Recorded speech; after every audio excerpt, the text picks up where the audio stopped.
All right, let's talk about something that happens to a lot of guys, but, well, nobody really talks about it. You finish a great workout, you look down, and you're just like, huh, what is going on down there? It's a real post-workout puzzle, for sure. So today, we're going to put all the pieces together and finally solve it. So, if you've ever wondered why things seem to change after a workout, trust me, you are not alone. And it can go either way, right? Sometimes things might seem bigger, or, and this is way more common, they might seem smaller. It's a totally normal thing, and believe it or not, there's a super simple, totally logical, biological reason for it. Really, it all comes down to just two things. First, where your blood is going, and second, which part of your nervous system is calling the shots at that moment. It's kind of like this biological tug of war happening inside you. So let's break it down. And just to be interesting, we're going to start with the scenario that happens less often. Okay, so let's dive into the getting bigger scenario. Yeah, I know, it sounds a little surprising, right? It's definitely an occasional and, well, an unexpected response. But for some people, under just the right conditions, it's a totally known physiological thing. It's not the most common reaction by a long shot, but it's pretty fascinating. So let's get into why it happens. So, what's actually causing this? Well, there are three key reasons. The first is what you'd call a sensitive vascular response. Basically, for some folks, when their heart rate gets going and blood is pumping everywhere, their blood vessels down there just react really strongly. Then you've got the possibility of mixed nerve signals. We'll get more into that in a second. And finally, the environment plays a part. If you're in a warm, relaxed place, your blood vessels naturally dilate, which can add to that fuller appearance. And that whole mixed nerve signals thing? Well, it leads us to this very specific term, exercise-induced semi-erection. Now, I want you to look at that definition because the most important part is in all caps.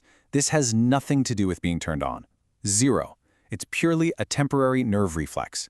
It can happen during certain exercises, think running or heavy squats, where your body's wiring just gets its signals crossed for a second.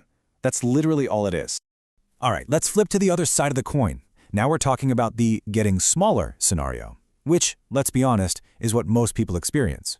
And this isn't just some random thing happening. No way. This is your body's common sense priority system at work. It's actually really smart and efficient. Think about it. When you're in the middle of a tough workout, your body has a clear mission. It's got to send all the resources, all that oxygen-rich blood, to the front lines. And where are the front lines? Your muscles, your heart, and your lungs. They are high priority. So what's low priority? Well, pretty much everything else, including the reproductive organs. The blood flow literally gets redirected to where it's needed most for the task at hand. So what's controlling all this redirection? It's a showdown between two competing parts of your nervous system. When you exercise, you activate your sympathetic system.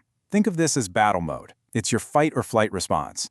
But for things to happen down there, you need the parasympathetic system, which is your relax mode. And here's the thing, you can't be in battle mode and relax mode at the same time. It's one or the other. And during a workout, battle mode always wins. Always. And it's not just the big internal systems. There are other things that contribute too. Like, is the gym AC just blasting cold air on you?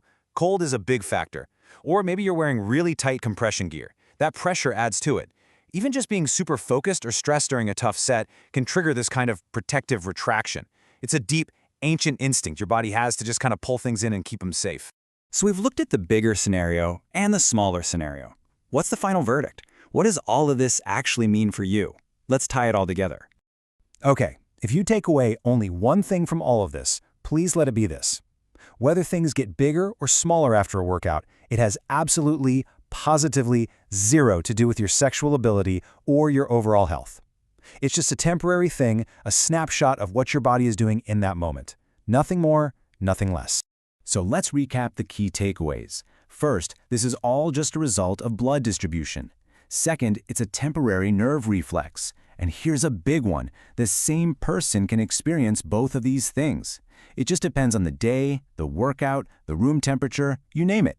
Which leads to the final point, this is not a hardware difference. Think of it more like your body is just running different software depending on the situation. And that really leaves us with one final thought, right? Our bodies are constantly making these smart, logical adjustments that can seem kind of weird to us on the outside. It just makes you wonder, what other weird body quirks are out there that are really just simple biology doing its thing? It's a pretty cool reminder to stay curious about how we work.